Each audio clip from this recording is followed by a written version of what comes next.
Death is universal. It comes to us all. But the ways in which people deal with death are diverse. While all societies have dedicated spaces and practices for the remains of the dead, there are differences in burial and cremation needs within different countries and communities, including secular and religious beliefs. The same is true for funeral rituals, which mark the passing of the deceased and give comfort to the mourners. Why does this matter? Well, for each and every one of us, it's important to say farewell to our deceased family, friends, and community members in an appropriate way. For those who hold religious beliefs, especially beliefs about an afterlife, funeral rituals and the treatment of the dead body are often very important. Indeed, for some faith groups, there's a real sense of obligation to care for the dead body in very specific ways in order to ensure the well-being of the dead in the afterlife. As one mourner explained, when the dead are at peace, the living have peace as well. Some faith groups believe the soul or spirit of the dead is harmed if the burial or cremation rituals are not completed as required by their scriptures or traditions, and this can be a cause of real anxiety for their next of kin.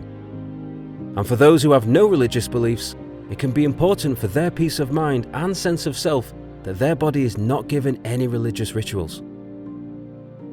Examples of different requirements include prompt burial for Muslims and Baha'is, and cremation for Hindus and Sikhs. Starting or witnessing the cremation process and the dispersal of cremated remains on moving water for Hindus. Consecrated and non-consecrated areas in cemeteries. Orienting the grave or body towards Mecca or Jerusalem, or locating the grave according to Feng Shui principles. Some faith groups, including Jews, Muslims, Orthodox, and Roman Catholic Christians, require eternal grave rites in order to ensure the long-term integrity of bodily remains. For some, including those of faith and no faith, minimizing the environmental impact of their remains is really important. Understanding these varied needs is important in multicultural societies.